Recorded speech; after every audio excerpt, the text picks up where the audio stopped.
Assalamualaikum warahmatullahi wabarakatuh. Bapak ibu-ibu, Buya Arazi akhirnya mengarah ya terhadap Habib ini. Di depan panggung ya beliau menasihati secara tegas ya, harus seperti ini. Dan si Habib ini ya alhamdulillah ya menyimak gitu, mudah-mudahan dilaksanakan. Dan nanti ada Gus Wapi ya, yang mana beliau sebut sifat Kiai Haji Iman seperti sifatnya orang kafir. Benarkah seperti itu? Coba nanti kita lihat videonya tentang Gus Wapi ini, pendapat Gus Wapi tentang Kiai Iman. Kita ke videonya. Apa yang lebih tinggi? Syafaat Nabi fid darain, syafaat Nabi di dunia plus akhirat. Jangan hanya urusan dunia. Hamba yang paling dibenci oleh Allah siapa? Orang yang amila amal al-akhirah, beramal amal akhirat seperti sholawat, baca Quran, haji umroh, tapi niatnya ghardan min agradid dunya, untuk urusan duniawi. Ini yang ngomong Imam Abdul Hasan Syadzili. Beliau seorang syarif, zuriat Sayyidina Al-Hasan. Jadi tugas kita kalau antum Habib, antum Kiai, tugasnya mendewasakan umat, bukan membiarkan umat sholawat untuk urusan remeh. Kita naikkan spiritual mereka yang tadinya sholawat hanya untuk urusan liizalati faqrin atau maradin, liqada'i hajatin, sekarang kepada yang lebih tinggi. Apa yang lebih tinggi? Syafaat Nabi fid darain, syafaat Nabi di dunia plus akhirat. Jangan hanya urusan dunia. Tahum am lam tunzirhum la yu'minun. Itu sifat orang kafir pertama kali di dalam Al-Quran yang Allah sebutkan.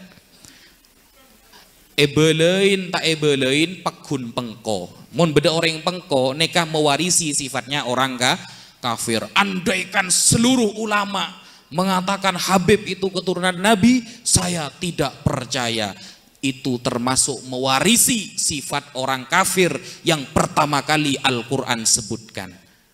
Pengko ini kan sifat orang kafir. Dan sifat orang kafir yang terakhir yang Allah sebutkan di dalam Al-Quran apa? Min syarri hasidin idza hasad. Hasud, iri, dengki.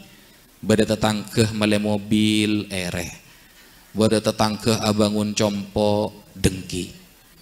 Semakin kita sampaikan banyak dalil, maka semakin salah menurut mereka. Itu dengki. Dengki, napa bahasa Madura dengki ini kah? Dengki. Dengki nekah tebuna Imam Ghazali dalam kitab Ayyuhal Walad. Dengki nekah sobung obat bu. Dengki nekah sobung obat tak bisa. Empian memberi obat kalpanak sebarang tak bisa. Tak beres. Dengki nekah obat kun situng jan Imam Ghazali. Napa? Hidayah dari Allah Subhanahu wa ta'ala. Percuma menyampaikan ribuan para ulama, percuma menyampaikan ribuan ayat kalau memiliki sifat dengki. Oh, engki Habib. Engki. Engki. Nah, kalau orang itu punya sifat dengki, tidak akan sembuh kecuali dapat hidayah dari Allah Subhanahu wa ta'ala. Jadi Imam Ghazali neka membahas ada 3 penyakit yang tidak ada obatnya. Beda telok penyakit sesobung obatah. Pertama dengki. Kedua napa? Salah buduh sombong. Nah, neka sobung obat apa? Jadi Imam Ghazali neka sobung obat neka. Salah buduh sombong. Maca kitab pas-pasan, ilmu pas-pasan, yuma iyo. Haram menikahkan anak kita bersama mereka. Nah, neka buat. Neka ngawur neka. Beda semakin orang yang sing neka. Neka sakmun salah budu sombong. Neka sombong obatan Imam Ghazali neka. Tak bisa. Boleh tak bisa. Nah, itu yang kedua. Kemudian kata sahabat Abdullah bin Mas'ud, wa takthurur risha wazina, nanti di akhir zaman akan banyak uang riswah, uang suap, dan akan banyak perzinahan. Saya kemarin ada di Jakarta. Saya kalau ke Jakarta, Pak, lihat kiamat itu kayaknya dekat di sana itu. Nyari reng kodungan tak nemu gule Jakarta nih. Bek melarat, Pak. Menabi tanggul kan banyak gini kan. Aku kodungan kapi. Tak tahu neng mon Pleman tahu neng gue lebih. Cuma mau nekanto panjenengan kodungan saja gitu. Menabi Jakarta nih jarang sih kodungan nih. Kiamat itu kayak kurang seminggu kalau di Jakarta itu. Nah, perzinahan kula menabi nginep hotel, Pak Ki. Menabi nginep hotel. Muka kamar hotel lah kujuk banyak reng bini panggilan itu. Tahu wanita panggilan, Pak ya? PSK. Ya, PSK, penjual sate kambing. Itu banyak di hotel itu. Pas kula tanya aki, wani piro Mas? Dak wani dia kok. Jelas sarongan wi songkon kita nyaki wani piro, dak wani dia kok. Ora wani ku. Reken wala pura suku saro, padahal sarongan kita nyaki wani piro dia. Iya, kalau Nabi Yusuf dikunci di dalam kamar bersama dua orang, bersama berduaan dengan wanita cantik, Nabi Yusuf bisa menahan syahwat. Di dalam surah Yusuf kan diterangkan kan ya, warawadathu allati huwa fi baitiha an nafsihi wa ghallaqatil abwaba wa qalat haytalak. Ketika Nabi Yusuf dikunci di dalam kamar oleh Zulaikha mengatakan, ayo Mas, bila boleh. Wa dua Nabi Yusuf. Apa jawaban Nabi Yusuf? Qala ma'adzallah, aku berlindung dari kemaksiatan kepada Allah. Innahu rabbi ahsana mathwai innahu la yuflihudz zalimun. Nabi Yusuf. Walaqad hammat bihi wa hamma biha. Ketika Nabi Yusuf mulai nafsu kepada Zulaikha, perkosa Pak Nabi Yusuf nih. Dalam kamar, bayangkan. Walaqad hammat bihi wa hamma biha, parah abon Pak. Laula ar-ra'a burhana rabbih, andaikan Nabi Yusuf tidak melihat burhan, hidayah, cahaya, dalil dari Allah, kadzalika linasrifa anhu su'a wal fahsya. Begitulah cara kita menyelamatkan Yusuf dari perzinahan itu. Kalau kita enggak, Pak, kalau kita dikunci di dalam kamar berduaan dengan perempuan, apa dalil kita? Innal mubadzirina kanu ikhwanas syayatin. Mubadzir nek kamu tak kalah nek. Ngopong tadi saya tahu kan. Itu dalil kita. Beda kalau Nabi Yusuf, qala ma'adzallah gitu. Aku berlindung kepada Allah. Mau kita di dalil mubadzir, Pak. Mau nek ki beda dalil lah pakai lopot ki. Nah, nek perbedaan kita dengan Nabi Yusuf. Nah, nanti di akhir zaman kata sahabat Abdullah bin Mas'ud akan banyak riswah, uang suap. Uang suap ini biasanya akan datang ketika hampir calonan, Pak. Ada calon kepala desa bagi-bagi uang ya. Ada calon DPR, MPR bagi-bagi uang. Itu secara hukum fikih haram. Kalau dia niatnya agar kamu wajib memilih, haram. Kalau diakad dulu, mau tak mele tak napa gi, tak napa, nah, tak apa kalah roh Pak, tak napa, kalah roh mengarwah. Berarti meri cuma-cuma berarti, mau wajib mele berarti ada apa kan seperti itu.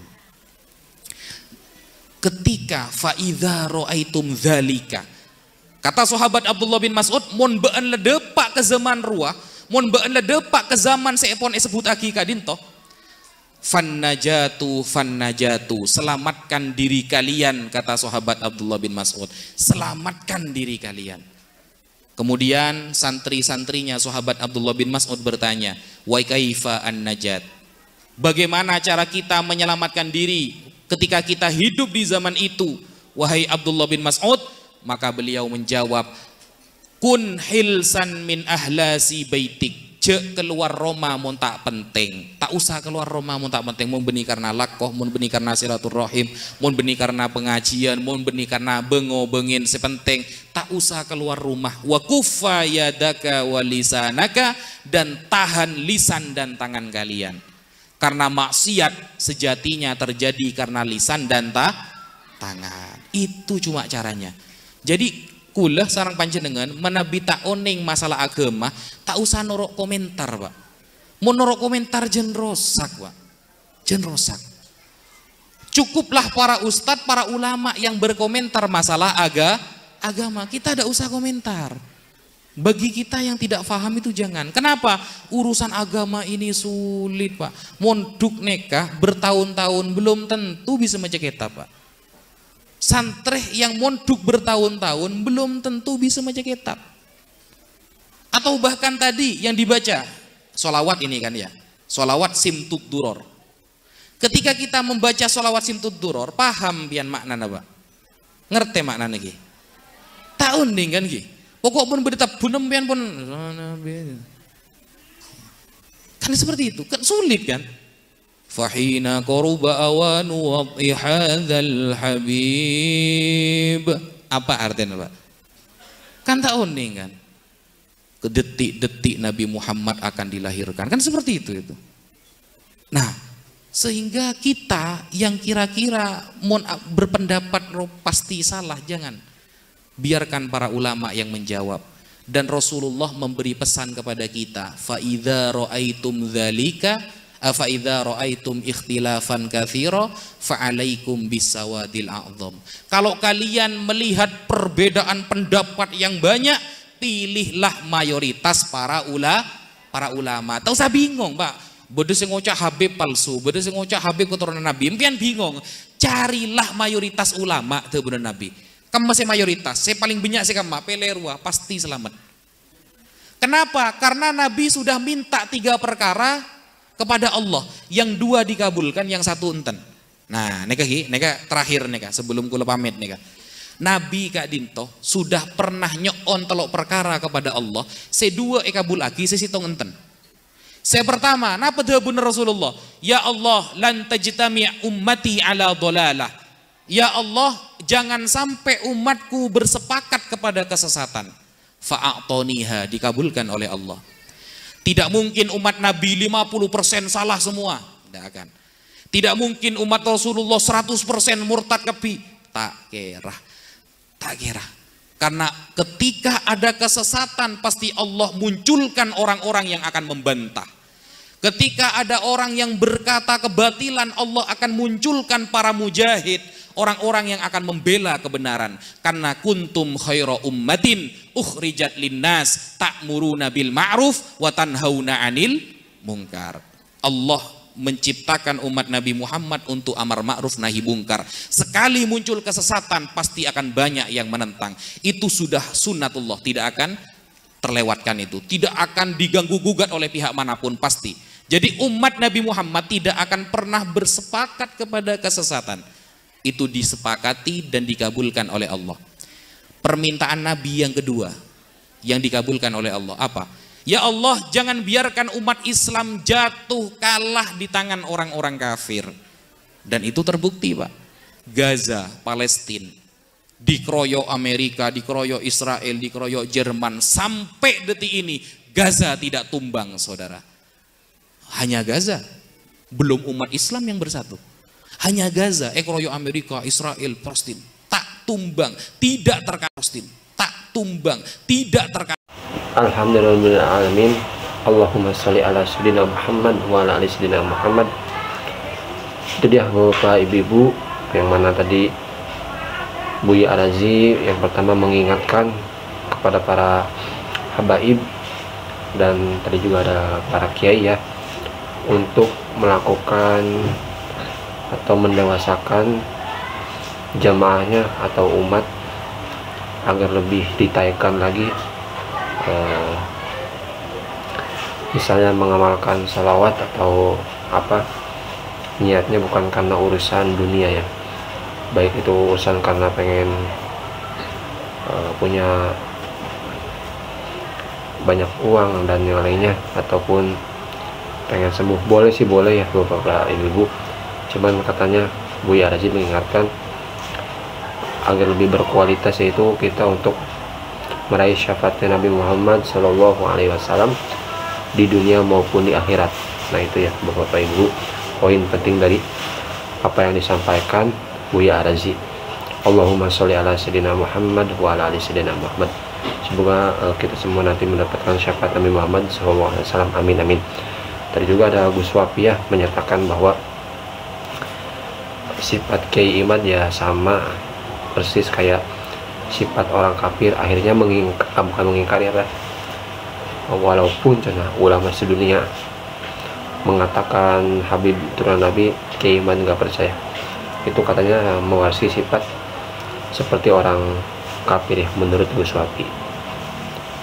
Dan coba gimana tanggapan bapak-bapak, ibu-ibu tentang Gus Wapi ini? Oke, kita hanya berdoa ya, semoga para habaib yang benar Allah panjangkan umurnya, para kiai-kiai kita semoga Allah panjangkan umurnya, amin. Kita doakan juga tadi Buya Araji, semoga sehat selalu, panjang umur, dan Gus Wapi juga ya, amin ya rabbal alamin. Semoga bapak-bapak ibu juga sehat selalu dan panjang umur, amin. Oke, terima kasih, sampai berjumpa di next video. Assalamualaikum warahmatullahi wabarakatuh.